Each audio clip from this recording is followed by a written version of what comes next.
Now then, panel 3, bringing it together, business and data integration. This will focus on ensuring that the user and business experience is harmonised in an app and SaaS-centric world. The host for this session will be Dan Colby. Dan is Business Performance Director and leads the Strategic Services function at IT Lab. He's committed to driving business value through technology and has an obsession with empowering technology-enabled business processes and the value that can result from that, which is evident in the work that he and his team all do. So please welcome to the stage, Dan Colby. Susie. The real value of technology is in enabling and supporting business process. The title of this session is about bringing it all together. And we've heard already today from the previous panelists about how we can become more effective communicators and collaborators through the different cloud applications and adaptive technologies available to us. Our identities can be secured. Unstructured data that we manage day to day can be better managed in a secure way. We know through our own lives the impact that the app economy has had on us. But what I want to look at today through this panel is how we can properly leverage that different approach to technology when it's applied to business systems and the structured data that they consume, create, and produce, so that we can actually create truly adaptive businesses that are able to thrive in the modern technology era. Years ago, the value of bringing together functions of a business, as diverse as HR to finance, from manufacturing to sales, was really embodied in the creation of enterprise resource planning and ERP systems. And through the last few decades, I think many of us can testify to the absolute paradigm shift that those systems have enabled within our businesses, much like the Industrial Revolution, in fact. So we as technologists, I think, need to think completely differently about how our businesses can gain advantage where, in a world that technology advantage is increasingly becoming a commercial lever. Lots of organizations have failed to adapt. Even the digital transformation I saw in the music industry just 10 years ago was only the very beginning of an absolute tidal wave of transformation that's flown through that industry and so many others. It is the skills that we've seen that have delivered the value to date that are still relevant. We still need to move data, we still need to manage business process, we still need to engage with our colleagues to help them through that change. But what does that technology look like going forward? What should it enable? I think there's 2 or 3 key themes. One is functionality, as it's delivered to the individual, should be appropriate to them. That data itself needs to flow seamlessly between people, processes, and systems, but be managed in such a way that we can guarantee its integrity and its security. That functionality is delivered to the user in an application where they reside. They don't have to move from one place to another. They don't have to bring data together. It's delivered to them in a way that's appropriate to them and their function. And that enables us to really start to create much more efficient and effective and simple businesses. But I think artificial intelligence and machine learning are going to become increasingly important to all of our businesses. We'll move away from the human interpretation of data to a place where our own decisions and thoughts are augmented by intelligent technology, and for the simpler processes, automated completely. We're at a hugely exciting juncture in technology, and for those of us that focus on leveraging the business value of that technology, I think there's a great opportunity ahead of us, and that value of constantly adapting, following an adaptive model, is only going to increase. So if we go to our first question, what improvements would provide most value to your business? Answer now, please.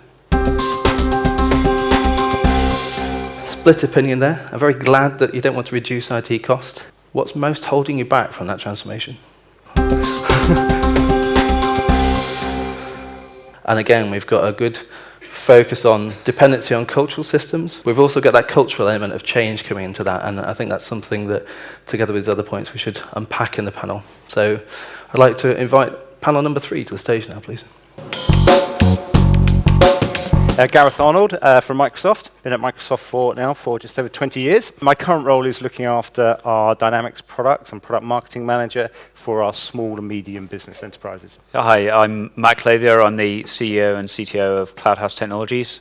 We make a software technology that helps you take applications that are currently dependent on legacy technologies and move those forward into the new world as you do your digital transformation, and so that things don't get left behind and allow you to innovate on the new stuff. I'm Rob Jones, the Director of Enterprise Applications at IT Lab. I've spent the last 20 years or so making that transition to new business applications across a wide range of sectors.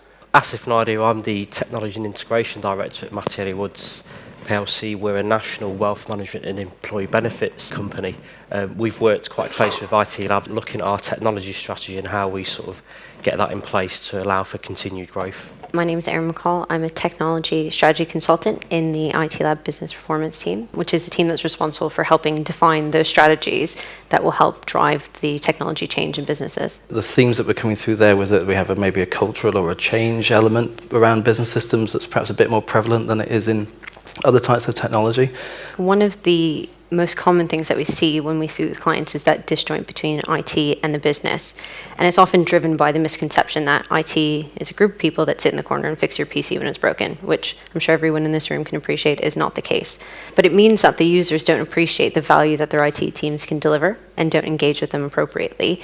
And it also creates an environment whereby these teams feel they can make siloed decisions. So they'll identify their needs on their own, which is absolutely fabulous, but they're not communicating that to the rest of the team. So they're finding solutions to those needs, but in isolation, which means that it's not necessarily taking into account the security implications, the implications it has on the wider business. So they should consider the holistic view and the impact of their decisions. But that's not to say that it's just the users. The IT side of the business also can operate in a bit of a siloed way, whereby they're considering the technology requirements and they're just looking at how do we deliver that and what does it need and how do we necessarily kind of tick the boxes, we're secure and this flows properly and these things integrate, but they're not considering if that's actually delivering the value that the users need. Our success and growth over the past 25 years has actually led to fragmented and disjointed technology stack. We've grown really quickly, we've acquired companies, but technology has never been the foundation or underpins that growth. It's been there to help us, but it's not been that enabler. With the change in the way that our clients work and our staff work in, and the digital age that we're moving into, we need technology to now put some foundations in it and allow us to grow. Our digital transformation that we need to go through within the group is actually a business transformation, and it's driving that for us. Legacy systems that have been about pushing pieces of paper around for approval. In some cases, the pieces of paper haven't even existed. We've moved that to a workflow-driven, web-based application that's seen a massive reduction in the number of vendors that a company engages with, right the way through to completely different consolidated buying. What all of that is then predicated on is actually focusing on the business process itself, and rather than the application. People often look at technology from their own perspective.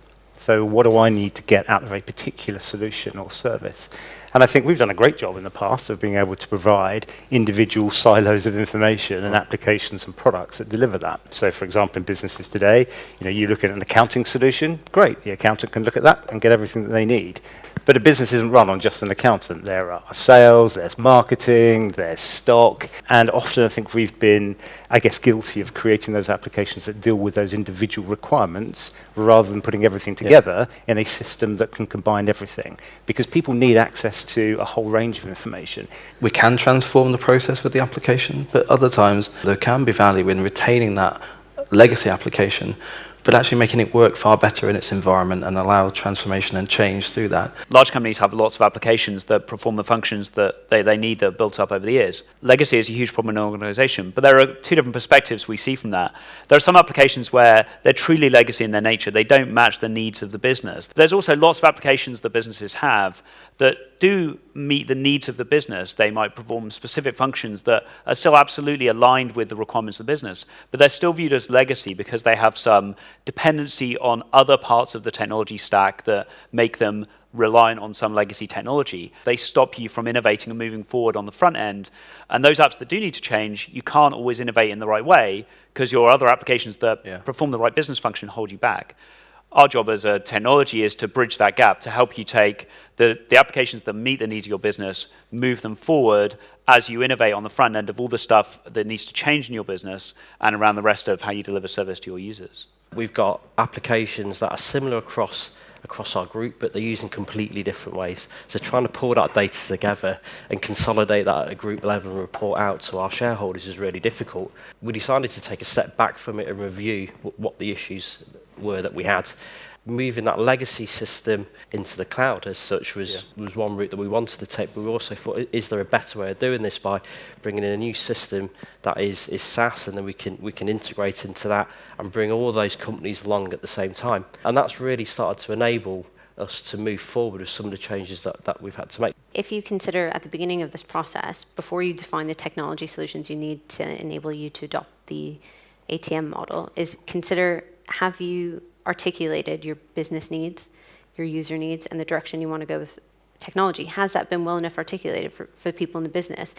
And as I mentioned earlier, there's kind of that invisible wall between IT and the rest of the business, and that's something that needs to come down to be able to implement all of these changes and all of the great things we've spoken about today. To be able to achieve that, something we've seen quite a lot and was quite effective, is you need to ensure that you have effective governance, persistent user engagement, which is a great way to touch base with users regularly, and that, supported by wider programs, is something that will make sure you're in touch with what your users need and what the business needs. Most importantly around all of that, and something we tend to not see in some of the clients we deal with, is appropriate technology representation at a decision-making level. Businesses that haven't recognized that technology is going to be what differentiates them need to adopt that now and need to make that something that's going to influence their decisions going forward. And once you have that wrapper, that's going to help address the culture changes and drive that change program forward. If you just say, let's change, people resist that. I think the change and transformation has got to be based on what is the business value of doing that. What is currently blocking or upsetting our users or our people within the organization? What challenges do they face? And a lot of the time it's because, certain systems don't actually coexist with others. And if I look at a typical small business, currently today, as I was alluding to before, I've got to go into multiple different systems to access the information that I need to make a qualified business decision. So the way that we approach the development of the new range of Dynamics applications is to bring all of that content together. So what we're doing is we're surfacing all of the data that is required for a business process into the application they're currently using.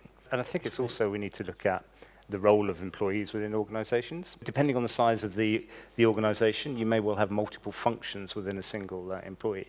So we need to be able to give them the flexibility and scalability that they need. Can older legacy applications ever move to the cloud?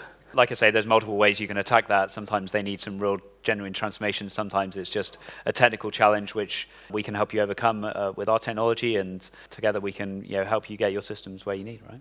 And legacy is an interesting term as well. Today we think about cloud, and everything that we're discussing today is around cloud. But the kids of today, well, my kids certainly don't understand what cloud is. If they want to communicate with somebody, it just works. They pick it up and they work with it. Where would you start this journey? All the things that we've talked about, the value of legacy systems, for me, the value actually resides in the data itself, not the application. I couldn't agree more, yeah. I think most organizations, the challenge they face is actually unifying that data. Yeah, absolutely, I agree. I mean, I think engagement's the key. Some of the biggest issues we've had is not engaging at the right time and getting to understand the business process, the impact that's going to have when we implement that change, and then taking them through a journey. It's almost like you've got to build a story for them to make them buy into it. We've learned from lots of big failed projects that you have to be a bit more iterative about how you go and drive big change in the organization and deliver value all the way through that, deliver real improvement to the business that people can buy into as they go through the process.